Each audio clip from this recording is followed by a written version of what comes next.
ایک بار ایک صحابی رسول نبی پاک صلی اللہ تعالی علیہ وسلم کی بارگاہ میں آئے اور کچھ اس طرح عرض کیا، یا رسول اللہ صلی اللہ تعالی وسلم، میرے بہت سارے گناہ ہیں، کیا میری توبہ ہوگی؟ میرے آقا علیہ الصلوۃ والسلام نے اس سوال کے جواب میں کیا جواب دیا، غور سے سنیے گا۔ میرے آقا فرماتے ہیں تیری ماں ہے؟ اس نے کہا یا رسول اللہ ماں تو نہیں ہے۔ فرمایا تیری خالہ ہے؟ عرض کیا جی یا رسول اللہ میری خالہ ہے۔ گناہ کی توبہ کرنے آیا ہے، مگر نبی پاک اس سے پوچھ رہے تیری ماں ہے؟ اس نے کہا ماں نہیں، تو فرمایا خالہ ہے؟ کہا جی حضور خالہ ہے۔ تو ارشاد فرمایا جاؤ اپنی خالہ کی خدمت کرو، اللہ تیرے گناہ معاف کر دے گا۔ ذرا غور کیجئے، ماں کی نسبت سے خالہ کو یہ مرتبہ مل جاتا ہے، لیکن اس کے برعکس وہ بندہ سوچے جس کے ماں باپ اس سے ناراض ہیں۔ یہ سن کر کبھی کبھی رونگٹے کھڑے ہو جاتے ہیں کہ کیسے وہ لوگ ہیں جو اپنے ماں باپ کو اولڈ ہاؤس میں چھوڑ آتے ہیں، بوڑھے ماں باپ کو دکھ پہنچاتے ہیں۔ نہیں میرے میٹھے اسلامی بھائیوں، اگر آج یہ بوڑھے ہو گئے ہیں، کچھ انڈرسٹینڈنگ پرابلم ہو جاتی ہے۔ یاد رکھیں جب بندہ بوڑھا ہو جاتا ہے نا تو سمجھنے میں کچھ مشکل ہو جاتی ہے۔ بوڑھا اور بچہ کہتا ہے نا برابر ہے، تو آپ اپنے بوڑھے ماں باپ سے الجھے نہیں، اپنا بچپن یاد کریں۔ آج بیٹا والد کو کہتا ہے آپ کو سمجھ نہیں آتی، آپ بار بار سوال کیوں کرتے ہیں؟ ماں سے کہتا ہے ماں آپ کو نہیں پتہ چلتا آج کا دور کیسا ہے؟ کبھی اس سے یہ کہا جاتا ہے کہ تمہیں سمجھ نہیں پڑتی؟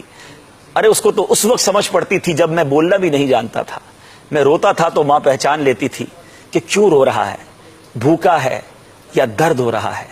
ماں باپ نے ہمیں انگلی پکڑ کر چلنا سکھایا۔ آج ہم دنیا میں جو کچھ ہیں اپنے ماں باپ کی بدولت ہے، ان کی برکت سے، اور یہ راضی ہو گئے نا۔ یاد رکھنا میرے وہ تمام بچے، وہ اسلامی بھائی، وہ اسلامی بہنیں جن کے ماں باپ حیات ہیں، ایک بات یاد رکھنا، جن سے ان کے ماں باپ راضی ہونا اور وہ دعا کر دیں، اس کو ترقی سے کوئی نہیں روک سکتا، اور جن سے ماں باپ ناراض ہوں اور دل سے ناراض ہوں اس کو برباد ہونے سے کوئی نہیں روک سکتا۔ یاد رکھنا دنیا میں ادھر ادھر چکر لگاتے ہیں نا، میرا مسئلہ اٹکا ہے، میری مصیبت ہے۔ ارے ماں باپ کی ایسی خدمت کر لو کہ ماں اکیلے میں ہاتھ اٹھا کر، میں کہوں کہ ماں دعا کر، میں کہوں ابو دعا کرے، وہ الگ بات ہے۔